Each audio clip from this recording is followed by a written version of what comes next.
All right, let's get to the immediate post-test damage assessment. I haven't done anything to these swords other than bring them inside, and at first glance I think they're probably in better shape than I am because Mike is just straight up not used to being in the sun that much. But starting with the Katana, because it's the one in my hand. Now this one has the oxide coating that's like parkerization, and yeah, there's some scuffing to it. Not bad though, considering, right? I don't see any obvious visible edge damage, but then my eyes are pretty old, so I'm going to use my triangular scraper like I did in my earlier steel on steel test. And let's see what you can hear.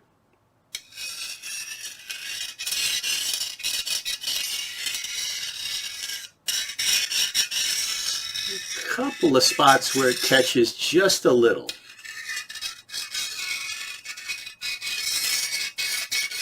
Yeah, hear that? Just a little bit. All right. Let's take a look at the Broadsword. I think this is the one I worry about the most because, well, it's the finer edge, the more acute edge. Also has the DLC coating that I wouldn't think would be so sturdy. But, well, it's showing more smudginess from going through all that cardboard. I don't really see any significant damage scratching to the finish. And again, no obvious big gouges or anything in the edge. Let's go ahead and do the scrape thing.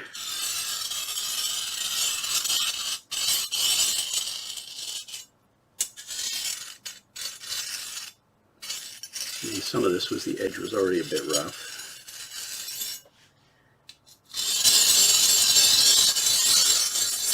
Oh wow, yeah, I expected a lot worse. I don't think there's much of anything there. All right, Cutlass. Cutlass, we're back to that oxide coating, that parkerization sort of finish. Now, I did a couple of other dumb things with this that you didn't get to see on camera. So it does have a little bit of a scuff in one spot to the finish. Yeah, we'll talk about that later. But let's go ahead and check the edge.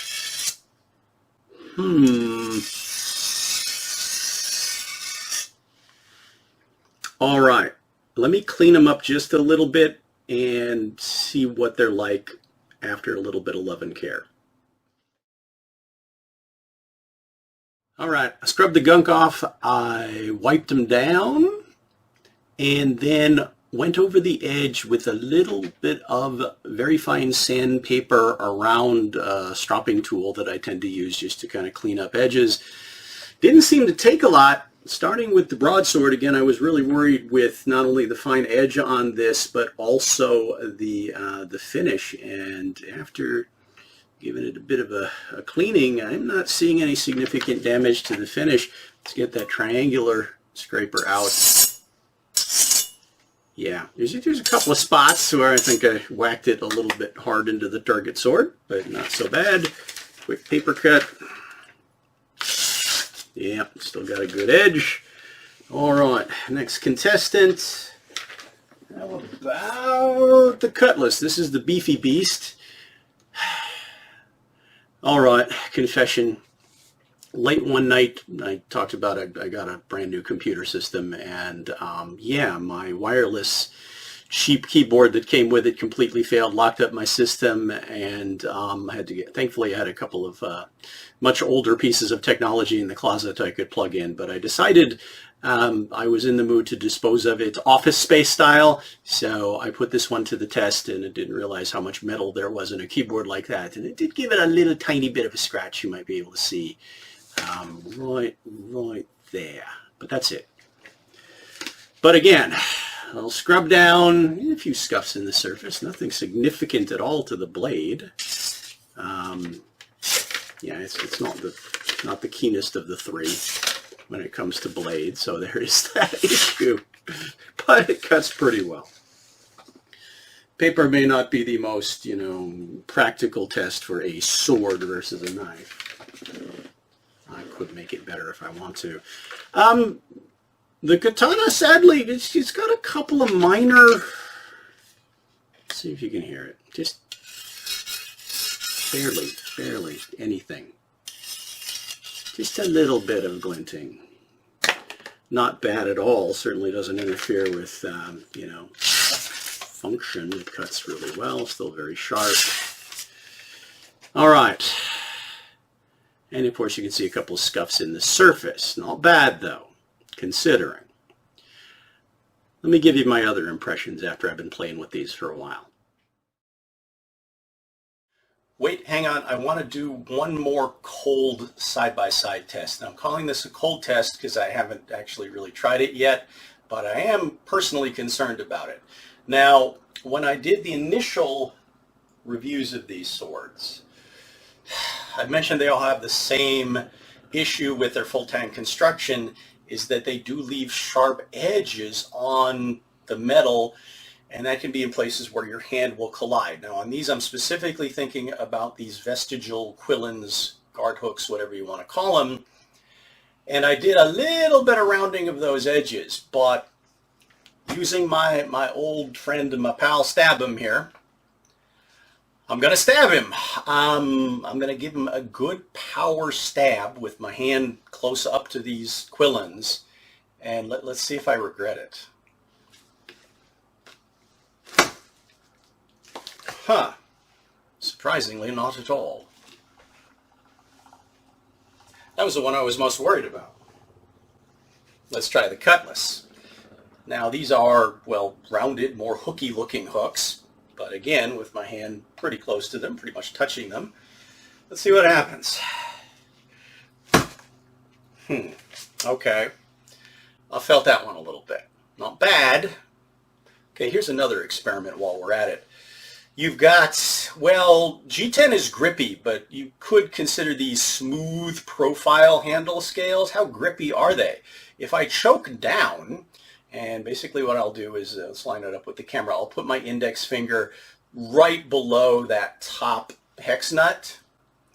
Now let's see if my hand moves up when I do that. Am I at risk of sliding up onto a blade or into the guard harder?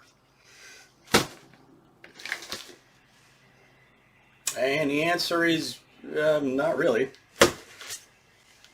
Yeah, very little movement there, so grippier than expected. All right, let's try the Katana. Same thing. Okay, my hand didn't move, but I did notice just the slightest, I don't know if you saw it, slightest bit of blade flex. Now, I should probably address that right off the bat too. I did describe this blade as being remarkably slim. How flexible is it? Not as much as you'd think. And yeah, there's a little vibration like that. I'm not, when I'm cutting and striking hard targets, I'm not getting any uncomfortable kickback into my hand. So there aren't those uncomfortable vibration points. But yeah, I notice it when I'm doing that really hard thrust against a resisting target, that there feels like there's a little bit of flex. Didn't notice any problem when I was cutting, but there's a little bit there. It's actually similar to the Broadsword, which also has a pretty slim blade. So yeah, a little bit of flex, a little bit of vibration when you hit it. But because this one has a shorter blade, yeah, I'm hitting into a resisting target, and I don't feel or see that blade flex at all, at least not significantly. Cutlass, of course, thick, beefy beast. Pretty much no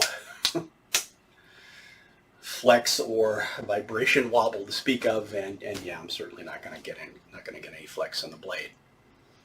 All right, let's talk about other things. Before I wrap up, I need to address one question that I probably should have been able to answer earlier, and I'm actually kind of a little disappointed in myself that it took me a while to figure it out. But it's about the fit of the scabbards between the original first generation and the most recent on-the-shelf right now offerings. And the newer ones, as I've described in the prior videos, have surprisingly good fit for a basic plastic tube. With a couple of issues, specifically with this Cutlass, the curve of the blade and the curve of the scabbard didn't quite line up, so I was getting some scrape in here. That's eased up over time. That's not nearly as bad. Now on all of them, I have made adjustments to the interface, shall we say, between the G10 scales and these kind of gripping tangs up here to get it right where I like it, the balance between being able to do a nice thumb break but still have enough retention that the sword isn't going to fall out. It's still stuck in there really well. But what's the difference between the first generation and what you're probably going to get from the store now? Well, it's this. See if you can see it with my flashlight. Inside the mouth of the tube, there is a rectangular plastic fitting, and it only goes, it's kind of like the koiguchi on a Japanese style sword, but it only goes in about 1.5 inches, 2 inches. It's certainly not full length. The rest of the scabbard it's basically a tube. But that seems to be the upgrade, because it wasn't there in the first generation Katana, and I was getting that hideous rattle. Remember that? Why is it not so much there? Now it is a little bit. And the reason for that is I put in a partial leather liner. Now it doesn't go down all the way since it's working so well. Yeah, that is a massive, massive improvement. Noise, rattle, everything, even the feel of it is much, much better with a simple fix that I'm thinking I might craft myself a full-length something. But what are my final thoughts on the Apoc tactical sword line? All right, some final thoughts, but first I wanted to discuss a couple of flaws I discovered in my Cutlass. Now, these might not be on whatever one you pick up, but I think they're worth mentioning. First flaw is at the top of the fullers, which are not the most even cuts, but this flat section before you get into the false edges. It looks like whatever tool they were using to cut these didn't quite clear the metal and kind of scarred that up right here on both sides. So I'll post a closer up picture so you can see it. It's really only become visible as I took off some of that oxide. The other thing you're going to see is a lot more exposed metal up here at the tip, and the reason for that is the first time I took it out for tip slashing, it wouldn't, because exactly that much of the tip was blunt.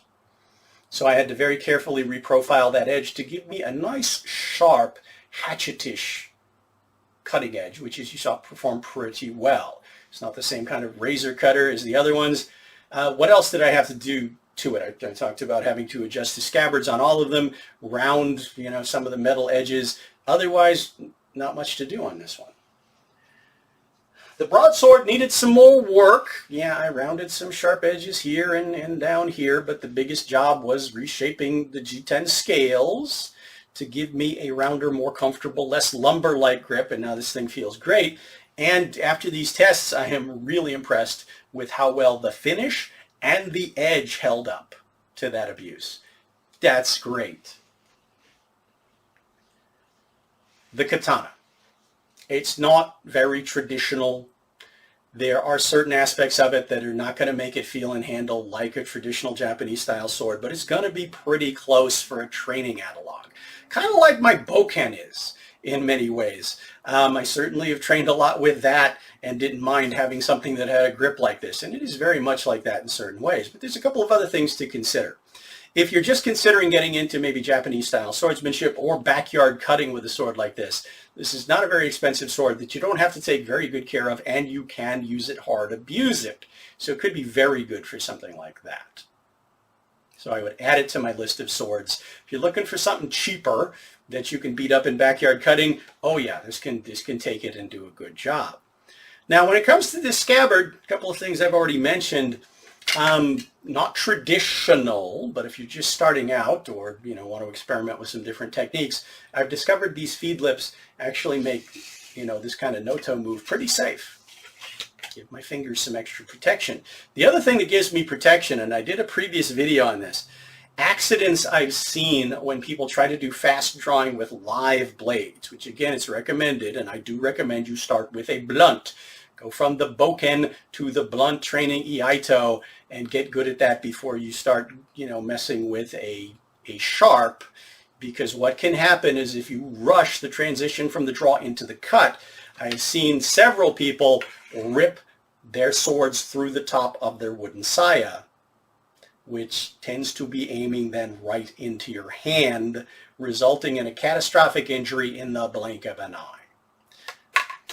It's not going to happen with this one, is it? So it's just a thought, which gets us into use.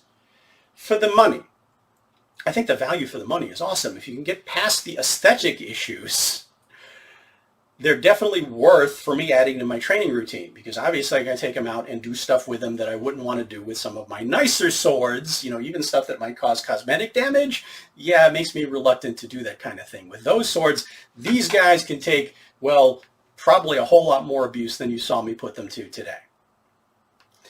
Also, as I mentioned, having swords that are a little bit shorter, much nicer for my idle practice, where I'll get off my butt during my sedentary workday, pick up a sword, move it around in a tight space. It's a lot safer and easier to do that with something like this. This has also come into play as I'm doing my studies and my cross training.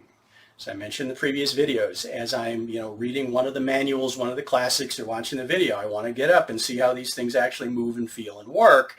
So it's a lot easier and safer for me to pick up a shorter analog to do that. And I think when it comes to that kind of cross training, yeah, this isn't the most traditional Japanese style sword, but when I'm doing that cross training, like I said, I could use it like one, but I can also use it like a Western saber or a Chinese saber or maybe a back sword. Yeah, it's got a lot of possibilities, or a Kriegsmesser or something like that. It's got a lot of possibilities for how you could, well, use this for other kinds of swords and still be effective when it comes to practicing and analyzing and experimenting with techniques. And in that, I think I have a nice trio, because, this makes not only a great cutlass, but a messer or a dusak or a wakizashi, or, yeah, I've even used it for some, larger sword analogs like a back sword or something like that. You could use it like that, or a full-size saber. Put it to those uses. Doesn't have the same hand protection or blade length, but just for moving around in a tight space, it's awesome.